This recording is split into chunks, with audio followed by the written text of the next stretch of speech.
Hear this, my gloomy soothsay, a doom-laden ode in which mass human destruction of the supernatural kind provides at least some welcome relief from the endless baloney and flim-flam of the Westminster Mafia. It's called The Conferences Are Over. The conferences are over, the battle lines have been drawn, nothing now can save us except a zombie fucking dawn. It's a choice of catastrophes, David, Nigel, Nick or Ed.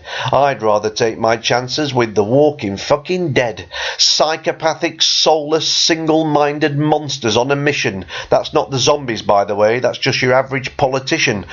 The situation's desperate, so between now and May 15, I'm hoping for a venomous strain of something really mean, something gruesome linked to climate change, or a deadly technovirus spread by hacking, toxic debris from outer space, or something foul unleashed by fracking, or a genetic experiment gone terribly wrong involving mutant rabid mice. It'll make Ebola seem like an outbreak of kindergarten lice. Whatever the catalyst is, we need Zombiegeddon to start soonish, 'cause I cannot bear to see another MP's mug all smug and goonish. Yes, they fought off Scottish independence, and they ain't afraid of ISIS, but reanimated corpses, well, that's a different kind of crisis.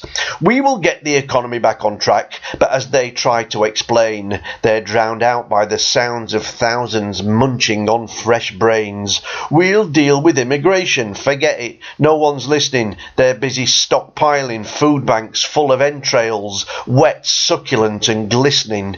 Meanwhile, on Question Time, a mansion tax debate turns sparky when Tessa Jowell and Diane Abbott start tearing lumps off David Starkey, and the usually cool D. Dimbleby is looking a little thrown. He asks the audience for their questions and they just dribble green pus and moan. Now the only way the country will be lurching to the left or right is when they're walking like a zombie. So beware, election night. Though the turnout tends to be quite low when nipping out to vote involves the fairly heavy possibility of something ripping out your throat.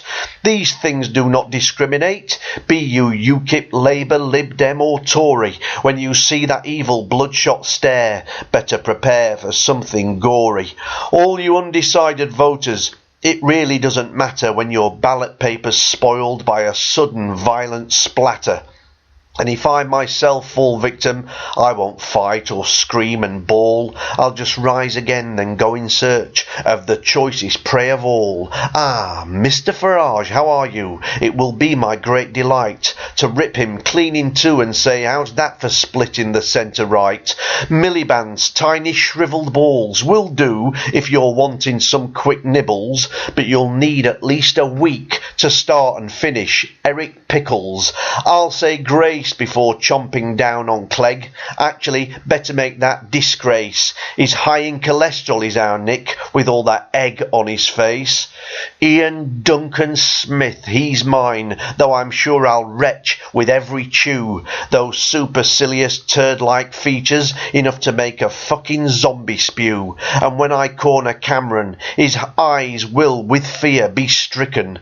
I bet with all that Nando's he tastes of fucking chicken. We've had enough of all of them, their lies and fucking bull. It's the end of the world as we know it, and I feel full.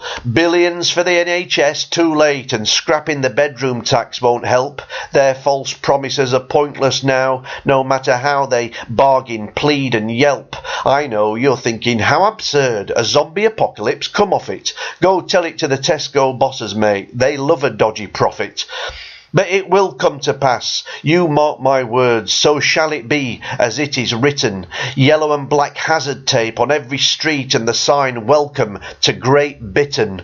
A once proud isle, diseased and vile, where the undead shuffle around oblivious. But 5 years of Dave, Nigel, Nick or Ed is a prospect equally as hideous. Yes, the conferences are over and the battle lines have been drawn.